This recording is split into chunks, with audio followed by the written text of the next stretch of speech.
Now, I am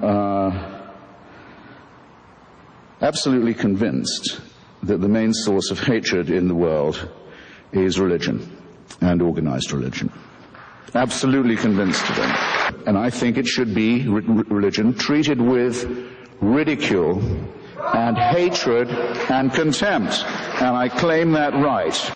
So when I say, as the subtitle of my book, that I think religion poisons everything, I'm not just doing what publishers like and coming up with a provocative subtitle. I mean to say it infects us in our most basic integrity. It says we can't be moral without Big Brother, without a totalitarian permission.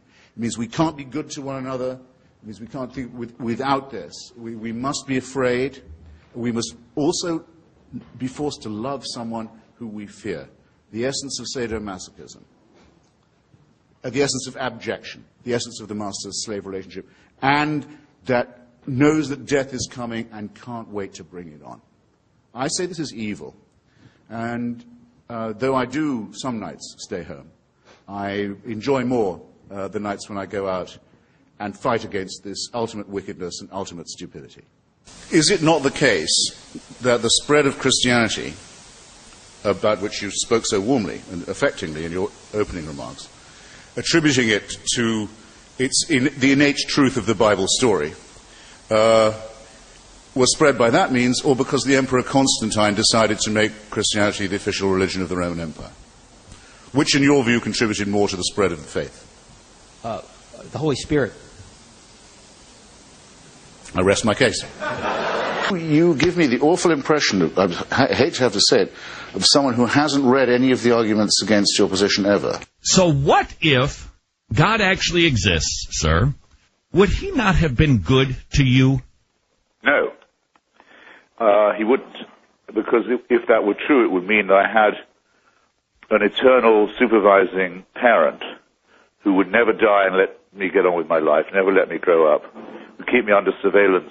But you have, sir. And supervision every minute of my life, but and constantly asked me to be thanking and praising him. Yeah, I think it would that be wasn't part of the scenario. It would be like living in North Korea. I think it would be a horrible outcome. Well, not sure that God is Kim Jong-il, but what if what I said is true? Well, on Kim Jong-il, he has a different opinion. Let's say that the consensus is that our species, we being the higher primates, Homo sapiens, has been on the planet for at least 100,000 years. In order to be a Christian, you have to believe that for 98,000 years, our species suffered and died, most of its children dying in childbirth, most other people having a life expectancy of about 25, dying of their teeth, famine, struggle, bitterness, war, suffering, misery, all of that. For 98,000 years, heaven watches it with complete indifference.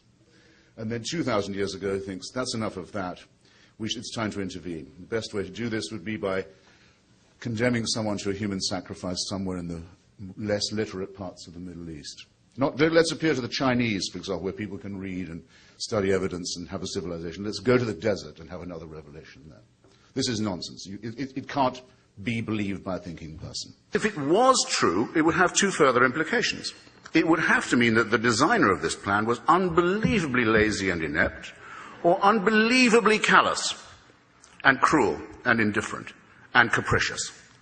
And that is the case with every argument for design and every argument for revelation and intervention that has ever been made. All of this could be part of a plan. There is no way an atheist can prove it's not. But it's some plan, isn't it, with mass destruction, pitiless extermination, annihilation going on all the time, and all of this set in motion on a scale that's absolutely beyond our imagination, in order that the Pope can tell people not to jerk off.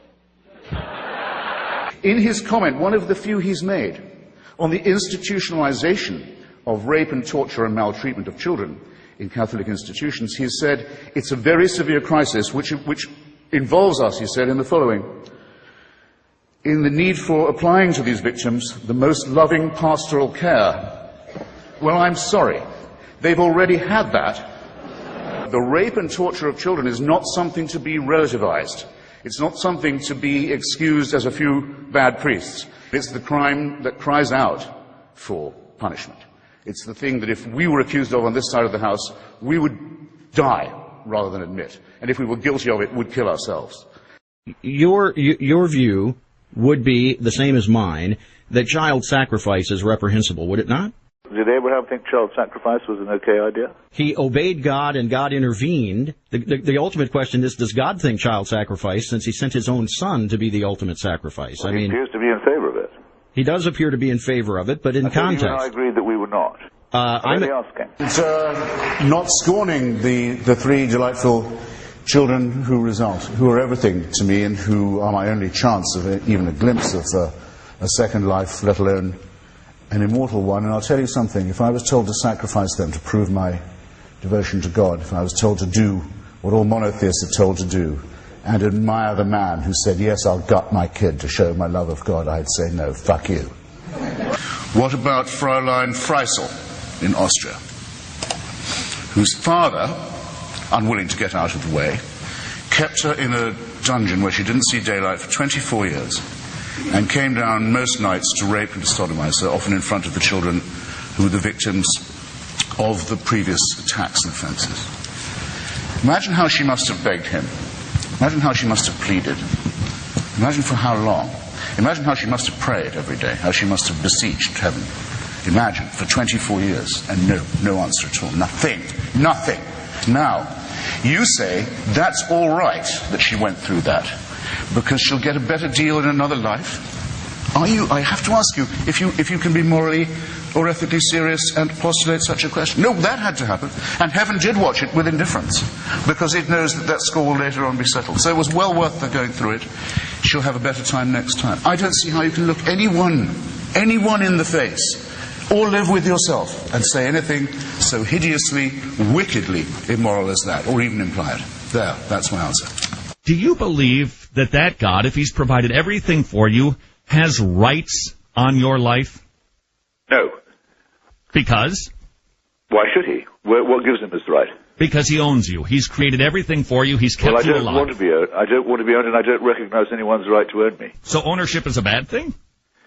Of people, yes. Oh, okay. It's been widely considered. I mean, I know the Bible does call for slavery, as it calls for genocide, but that doesn't make it right. It is a horrible idea that there is somebody who owns us, who makes us, who supervises us, waking and sleeping, who knows our thoughts, who can convict us of thought crime, just for what we think, who can judge us while we sleep for things that might occur to us in our dreams, who can create us sick, as apparently we are, and then order us on pain of eternal torture to be well again. To demand this, to wish this to be true, is to wish to live as an abject slave. You've made the worst concession already. You've already said you're a slave. So, well, absolutely. After that, mere obedience to orders is a small offense. I readily admit that I'm a slave. I'm a slave of the Lord Jesus Christ. I'm glad of your chains. Yeah. Well, it's absolutely fine for you, but you must leave me out of it. I don't want to be told that I have to obey these laws too, or that my children have to be taught this in school, or that laws have to be written to gratify the bizarre beliefs of a cult like yours. Well, but that's the thing I would need you to understand. You're quite sure. happy to believe this. Why can't you keep it to yourself? Why can't you keep your atheism to yourself? Because the religious won't allow me to. Because every time I open the paper, there's another instance of theocratic encroachment on free society, which I won't put up with which I will not put. Well, so that's clear. What about the most important minority in the history of the world?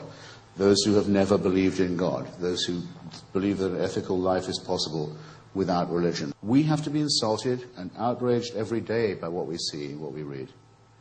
By slaughter and murder. Slaughter and murder and barbarism and insult and superstitious nonsense. We do not reply in kind. We don't say, we'll go and kill you if you go on insulting us like this. Do we get no credit for saying this? When has anyone ever said, what's it like to be insulted, as someone who thinks that civilization's a real thing? Why is it always interfaith? Why is it always interdenominational? Why can't we say that all of these cults are equal and equivalent glimpses of the untrue? I know what's coming. I know no one beats these odds. And it's a matter of getting used to that and growing up and realizing that you're expelled from your mother's uterus as if shot from a cannon towards a barn door studded with old nail files and rusty hooks, It's a matter of how you use up the intervening time in an intelligent and ironic way, and try not to do everything ghastly to your fellow creatures. I think it will one day be admitted with shame that it might have been in error to say that AIDS is bad as a disease, very bad, but not quite as bad as condoms are bad, or not as immoral in the same way. I say it in the presence of His grace, and I say it to His face. The preachings of His church are responsible for the death and suffering and misery of millions of His brother and sister Africans, and He should apologize for it. He should show some shame. There's another immoral injunction. Go love your own enemies. Don't be loving mine. My enemies are the theocratic fascists. I don't love them. I want to destroy them. For condemning my friend Stephen Fry for his nature. For saying you couldn't be a member of our church. You're born in sin. He's not being condemned for what he does. He's being condemned for what he is. You're a child made in the image of God. Oh, no, you're not. You're a faggot. And you can't join your church and you can't go to heaven. This is disgraceful. It's inhuman. It's obscene. And it comes from a clutch of hysterical, sinister virgins who've already betrayed their charge in the children of their own church. I would posit to you, Christopher, that there is no fundamental difference between what the Israelites did to the Amalekites and their surrounding neighbors or enemies than what the United States did justly in going into Iraq. Whether we did it principally for moral reasons, it certainly had a moral... Can you possibly for 1 second be morally serious as a human being and say that? Well, yes, I can. We fulfill what Iraqis did we exterminate? What Iraqis did we enslave? What Iraqi virgins did we keep for our soldiers, having killed the rest of their families? Well, what are you talking about, sir? But that's what I said. You took up all the time for my answer with your long, rather unlettered question. Oh. If you want to get good people to do wicked things, you need religion. What do I mean by that? I mean to say that who, when they see a newborn baby arriving in their life, if anyone's ever thought, even myself, well, maybe there is something to this. Look at the perfection of this little bundle. But they said, I tell you what, though, before we go any further, we need to get a sharp knife or a stone from somewhere and start hacking away at the genitalia of this little bundle. Because if we don't, we won't be doing God's will. Now, no moral person would do such a thing unless they thought it was divinely warranted. Christopher, I've got to call you down on referring to circumcision as genital mutilation. My son cried more at his first haircut than he did at his bris. And statistically... You weren't doing it right then. Statistically, the only long-term effect that it seems to have on people is it increases their chances of winning a Nobel Prize. I can't find the compulsory mutilation of the genitals of children a subject for humor in that way, or flippancy in that way. What if a Muslim was to say to you just now, my little girl cried more at her first haircut than when I cut off her clitoris? What would you think of me if I was to say such a disgusting thing? That a person as humane as yourself can sit here and think of that as a fit subject for humor shows what I mean. Religion makes morally normal people say and do disgusting and wicked things, and you've just proved my point for me. Well, I want to make it clear in our closing moments here, Christopher. I don't consider you an enemy. I don't consider you... But I'm very sorry to hear that. Well, I know, because you want me to be your enemy. Excuse me, you are my enemy. Well, but you're not my enemy. How you can figure that? No, because I don't feel a need to have to silence Christopher Hitchens. Well, you don't have a chance of doing that. I don't mean that at all, but I mean your preachments are evil and they're a direct threat to the survival of civilization. So if you don't consider me an enemy, you don't know an enemy when you see or hear one.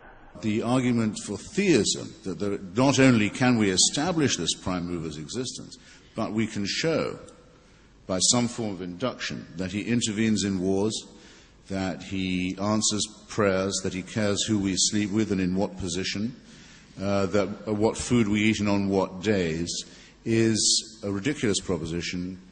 It's a claim to a truth that no primate can claim to make. Primates who claim to know it should be distrusted. Great damage has been done and continues to be done by such people and by such ideas. You're better off thinking for yourself and taking all the risks, and I might add all the pleasures that will come from that. The most overrated of the virtues is faith. The metaphysical claims of religion are untrue. Thank you.